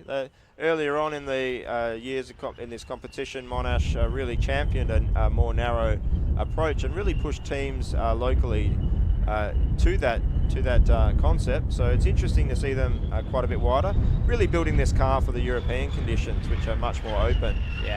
Yeah, this car definitely not, I think, not performing to its full potential just yet. But yeah, they've really pieced together a very strong performance in the static events this year, as they usually do. And with good times on the board in both of yesterday's events, just getting a time on the board today for Monash will be a good performance. And I can see from the cheers outside that the University of Queensland car is also away from the line. Oh, this is good to see. It's not looking very fast at this stage, but I don't think they care. I think they just want to see this run and complete a lap. I believe the car is a bit cobbled together and definitely not running at its full performance. So I think they're just going to take it easy and try and get a run on the board. So let's hope this car gets around, and that'll be a really great result for this team if so. And they had an excellent competition in 2019. This is a team that has brought really very good cars to the competition in the past. They've got good DNA up there at UQ, so I expect these are only temporary things, and next year they will be back. Yeah, for sure. And as with Monash, a very strong performance in the statics for this team. So again, just getting this car out, getting some points on the board today and maybe this afternoon could put them in good stead overall still. Yeah, and that Monash time was a 1:27.8. So you could really see that they were struggling out there for pace. Yes, that slots Monash into 11th overall, and that will put them 9th in the EV class for this event. Yes, and of course the times are not the overall points in the competition aren't actually based on the order of the teams, but rather their distance to the leader. So Swinburne setting down a really fast 1:06.1 means that a lot of the teams are going to end up in that EV class are going to end up with really low scores coming out of this. So it's an absolutely fantastic run from Swinburne.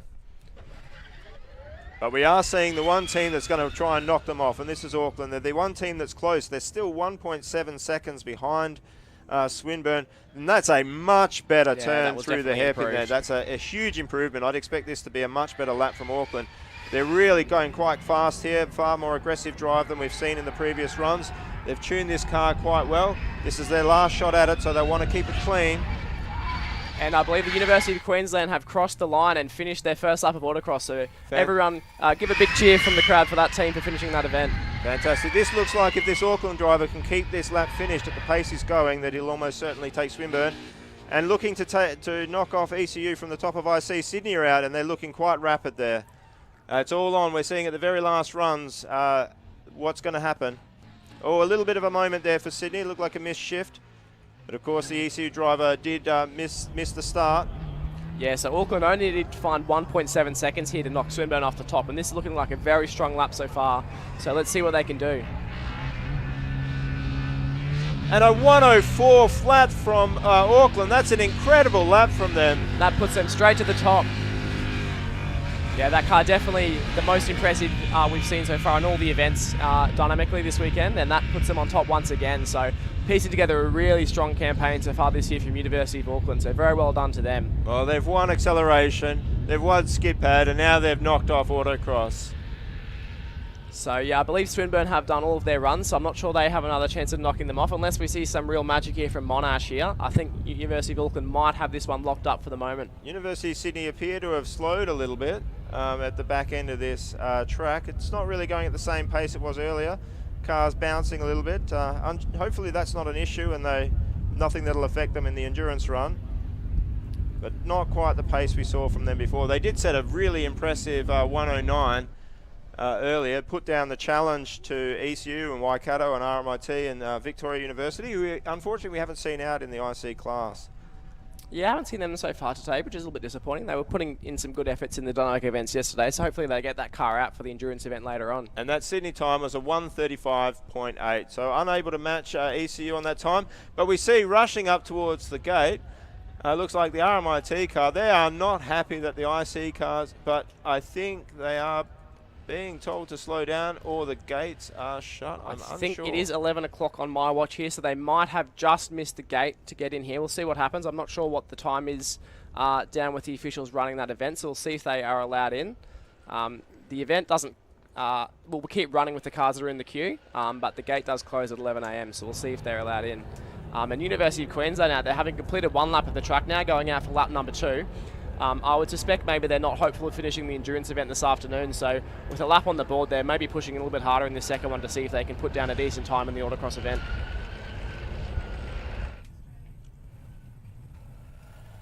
Looks like they are strapping the driver down in that RMIT car, so unsure whether the organisers are going to let them through. Monash being pushed back here, and it doesn't look like we're going to see Monash coming out for another run. Yeah. So yeah, the driver's still in the RMIT car, so they were told to stop at the entry to the queue, but that possibly means just to wait and make sure everything's good to go. Unsure yet whether they'll actually be allowed forward to the starting line.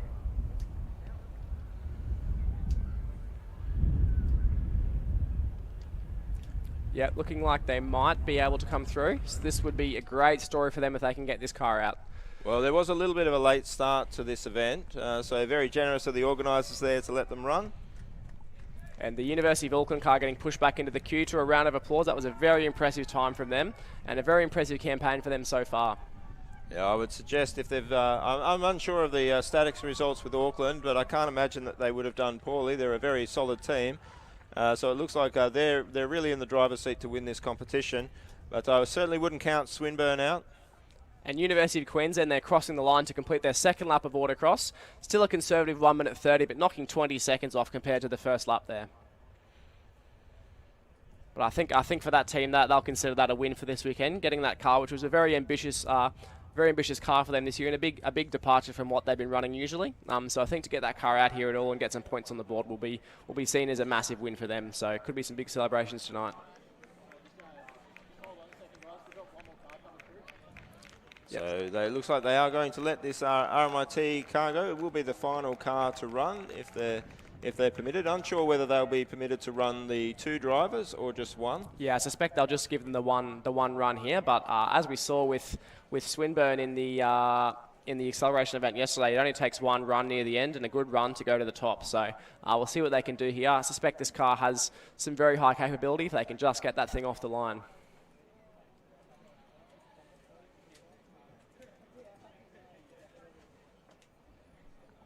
It'll be very interesting if they put a good lap time. ECU might be ruining that missed start. And certainly Sydney had an amazing lap, but maybe nursing some problems on that final one. So they've really left the window open here for RMIT to see what they can do. It's a big celebrations, as you can hear on through the commentary and through the loudspeakers for the University of Queensland car getting pushed back there. So great to see that kind of emotion from these teams. Well, I think everybody here that has worked on one of these teams or one of these vehicles knows just how much effort goes into doing this, and just how devastating it is if you don't get an opportunity to run. So fantastic spirit in amongst the teams. And looking like the Monash driver might be getting strapped in, so it's possible that they might actually be allowed to have another run here. And well, that is very surprising. Yeah, there was a delayed start to this event, so it's possible that the gate closure time has been pushed back, and maybe they'll be allowed to run. I can also see the Victoria University car being pushed down. Whether they'll be allowed into the gate or not, I'm unsure at this point, but if they do, that'd be great for them to get out there right at the end.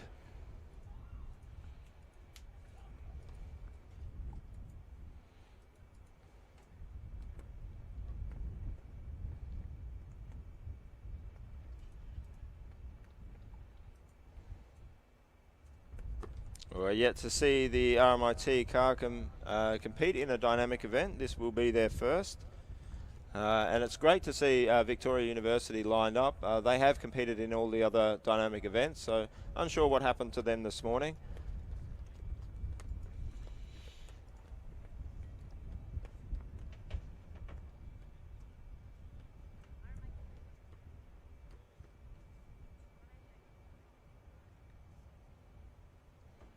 have a pause here, waiting to see what is going to happen with the RMIT car, but it is being pushed forward. It's a beautifully manufactured car. I think maybe just taking it careful through the little dip they have to pass through on the way to the staging of this event. Obviously with the front wing on that car quite low to the ground, don't want to cause any damage to it before you actually start the lap. And the Monash car still parked there with the driver in it, so possibly we might see them out. And we'll just have to wait and see what happens with the Victoria University vehicle.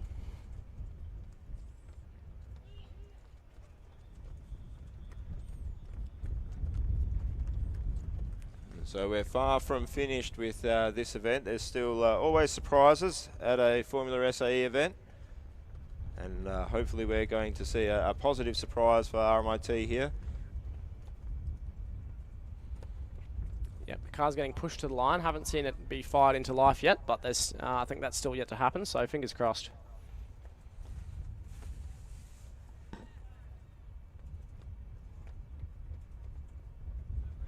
Yeah, I think you can hear almost nothing. There's, yeah, you can hear a pin drop at the moment. Everyone wants to hear whether this engine's going to start. Yeah, people are lining the fence, waiting to see. Some chance beginning. This really is about the spirit of Formula SAE. Every team wills the other teams to get their car out there on track, and everyone supports each other with assistance and parts sometimes, and especially once it comes to the Sunday of the event, you really do see teams cheering other teams on, which is great to see.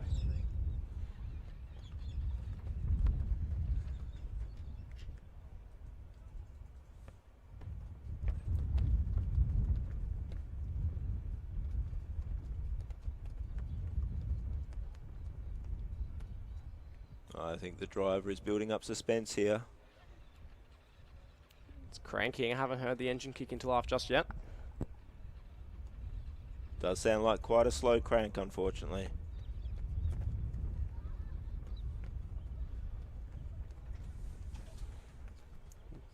Yeah, it really is. I've never heard so much silence fall across the circuit as there is at the moment. Everyone waiting with bated breath. That's not looking great at this point, unfortunately. I think he's giving it a little rest and going to have one more go.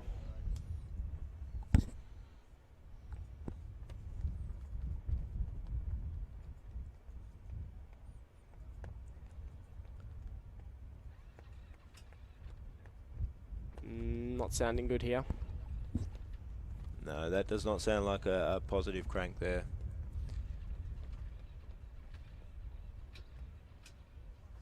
These single-cylinder engines are quite difficult to crank over.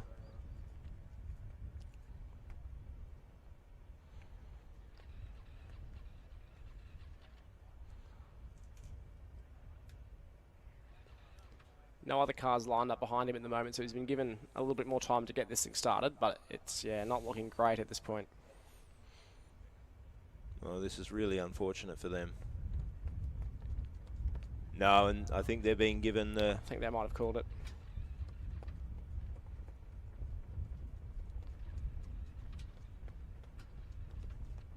Oh, this is heartbreaking. Yeah, waving the push bar over. So unfortunately, I think that's it for these guys in this event. Obviously, still the endurance event after lunch this afternoon, so there's still some time to get this car tended to and hopefully get it fired up, and they can get out on track later on this afternoon. Would be a real shame. This is a team that's been around for a long time. You can see on their rear wing there, RMIT Racing 1999 to 2022. A team that's been around for quite a long time and been quite successful over the years. They've ventured to Europe in the past, in America, and done quite well in events over there. I believe they won the Formula Student UK event at one point. They certainly did. And so obviously, yeah, as you mentioned before with the RMIT Electric team, so they sort of grew out of this team initially back in the early 2010s, and they actually run as two completely separate teams, but the university looking to consolidate and bring those teams together next year. So the RMIT Racing team, as we know it, will cease to be a standalone team, but those two teams are going to come together, which I think, although we'll lose a car overall, I think that'll make for a much stronger team, and they will be definitely a force to watch in years to come. Well, the official gate closing time was at 11. We're now at 10 past 11, so we might be nearing the end of this event. Still seeing that Monash driver sitting in the car, so unsure what's going to happen there, but the RMIT combustion car getting pushed away from the start line, unfortunately. A lot of teams lined up waiting to collect their cars from the centre of the field to start diagnosing them and working on them and getting them ready for endurance. So some teams hoping to get a run in, a few other teams hoping to get their cars back.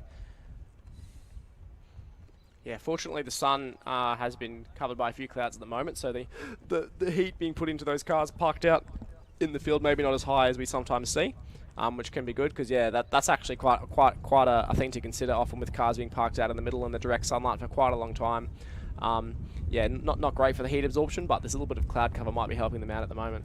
So we'll run through those, the order of the times. At the moment, we have Auckland in the lead. Almost certainly won't be beaten there with a 104, even if the other teams do get out. So it was an incredible lap of 104.01, and they really fixed up that turn through the hairpin there. Swinburne, they laid down the time early and weren't able to quite match it. It was a 106.16, an impressive time. And then Edith Cowan University, the first of the IC teams, with a 109.14, a really impressive lap. And they missed the start on that one, so missed an opportunity to even get further up there. Curtin then with EV with a 109.3. Then the University of Sydney with an excellent lap there of a 109.49. And unfortunately an issue on that last lap. They were looking like they were going to knock ECU off and started to slow. So hopefully that's nothing terminal for them come endurance time. Then UWA, Electric UWA, we have not seen them run for since 2013, and they're here back with a vengeance. They set an early lap time of a 111.25. Unfortunately, the second driver unable to complete laps, and their car has been stranded out there. Yeah, still a fourth place in the electric class for them, so that's a really great effort. Incredible. And then the University of Wollongong, another impressive first lap with a 111.33, but unfortunately got caught out there on their second lap. And the same happened for University of Canterbury with a 111.6. And University of Newcastle, they've been out here first to go every single event, and they only put the one lap in. Well, they did have a first lap that wasn't timed, that we didn't get a time for, so they do complete 2 laps, and they're on a 112.12. And then UTS, it was great to see them get out and get the time. They only completed the 1 lap before their car got stranded with a 118.01. And then Monash University, uncharacteristic from them, they really struggled on that lap. It looks like they had some sort of car issue with a 127.82. I'm sure they've got it in their team to fix that car for endurance and get right back into the mix. And then UQ, absolutely fantastic to see them. 2 drivers, two runs with the same driver and a 130.39. They're running seriously low on power once modified. And then the University of Waikato, the single run from them with a 136.2. Now, they have been in there with the IC class close to the rest, so not quite what we'd expected from them. University of Tasmania, their time was not a proper recorded one. They've been caught out there in the middle. There may have been one that we've missed that was recorded. And Adelaide University, unfortunately, their first lap, they slowed out on track and then got caught. And RMIT University is unfortunate in the IC class, was not able to get their car started. So they'll be massively disappointed with that. Yeah, quick announcement to make, just for all teams that have had a car stop out in the middle of the track, you are now free to go and collect your car. So please provide a couple of students to the starting line with a push bar. And you are now allowed to head out on track and recover your car, which hopefully that means they'll have a chance to get those cars fixed. And if they're electric charged up, and if they're a combustion car fueled up, ready for the endurance event this afternoon. I believe that is the end of the event. The Monash car is still sitting there with driver in it, but the fact they're sending volunteers out to collect cars, I would say that is the end of the Autocross event for today. Just waiting for official confirmation on that, but I would be fairly confident that is the case. Well, we are now a quarter of an hour past the gate closing time, so I would be surprised. And yes, it looks like Monash is turning that car around. It was great that they at least got a time on the board. They will be disappointed with that. They're a very strong competitor, but there's a lot still to come out of that car. It is planned to go on a long European campaign, and I'm sure that they'll do well over there. And a real shame not to see the Victoria University out there for an autocross run. Hopefully they get that car. It looks like they're ready to go, so at least they'll be able to get out there for endurance. Yeah, the car queued up there, but unfortunately I think they missed the entry of the gate to get a run in this event, so I think they'll be one of the first out likely in endurance. So thank you very much for joining us on Blendline TV for this autocross event at the Formula SAE-Australasia in 2022. And please join us again when we have the endurance event. Yeah, thanks, Kev. Hopefully everyone, all the teams get their cars ready, and we have a great event this afternoon. Thank you for tuning in. Absolutely, looking forward to it.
So I am an employee at Ford, and Ford is a sponsor of the Formula SAE competition. So I myself have been coming down here for a few years.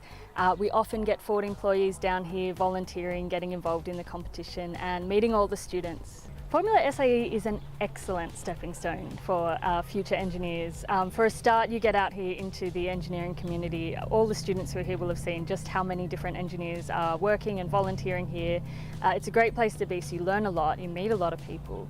And when you go into the workplace, you realise very quickly that what you've learnt in this competition is invaluable. And even if you're not working on cars specifically, what you're doing is you're solving problems, and that's what Formula SAE teaches students to do.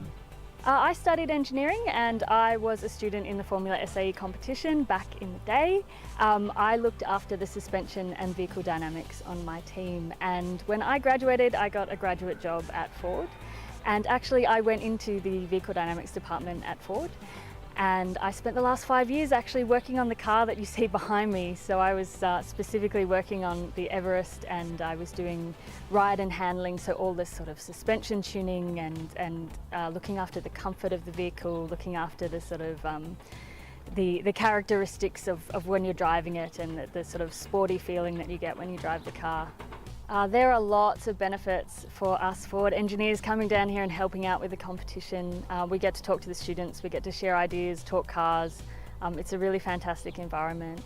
And I personally get to brush up on a lot of my engineering skills that I don't practice all the time in my day-to-day work at Ford. So it's a learning experience for me as well, and I really, really enjoy it.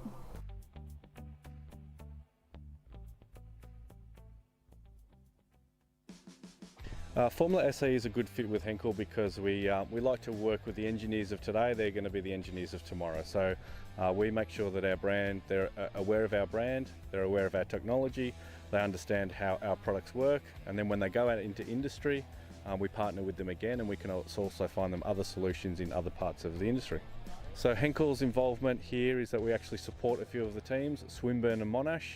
We've also got another team in WA. We're looking to sponsor a team in New Zealand. We support them technically, we provide training, but we also provide product as well, so that these guys can get their cars operating at the top level. Yep. So Henkel Australia is one of the largest producers of adhesive technologies in the world. Everything from cyanoacrylates to silicons to modified silones to structural bonders, both flexible and rigid. So we have a whole range of products that can do a lot of different things for vehicles.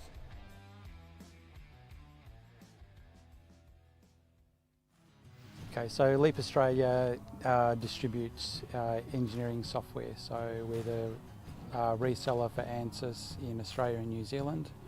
So ANSYS can do computational fluid dynamics, structural analysis with FEA. We can also do electromagnetic simulation, and we can also do a full car simulation, so something like an autonomous vehicle.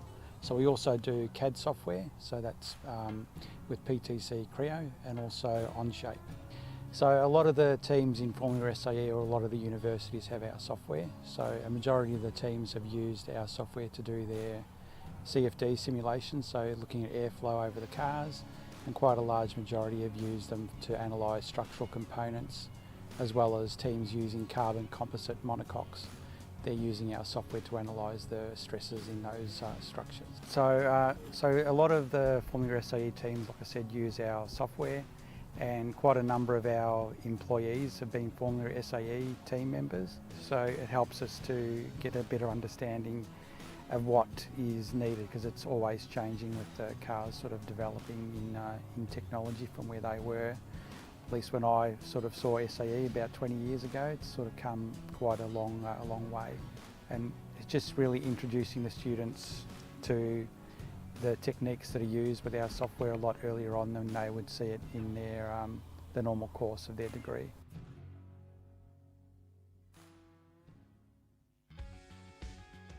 So SAE Electric is a global company that is in the electrification industry of transport vehicles, from 4.5 tonne trucks up to 22.5 tonne trucks, and we've got a global presence all around the world, with engineering headquarters in Iowa, USA, and also in Melbourne, Australia.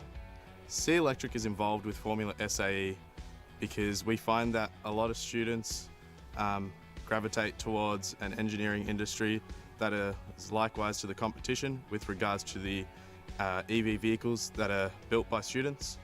So a lot of the skills that students may learn at FSAE competitions are problem solving, thought process and development, good engineering discipline and solutions to practical problems. And we like to find students that can have those abilities. Also, students have a deeper understanding of electric vehicles and vehicle systems, which is something that SAE Electric is always looking for. I personally love about FSAE is the culture, the camaraderie, the competitive spirit between teams, and this is something that SAE-A love to see as well within their company.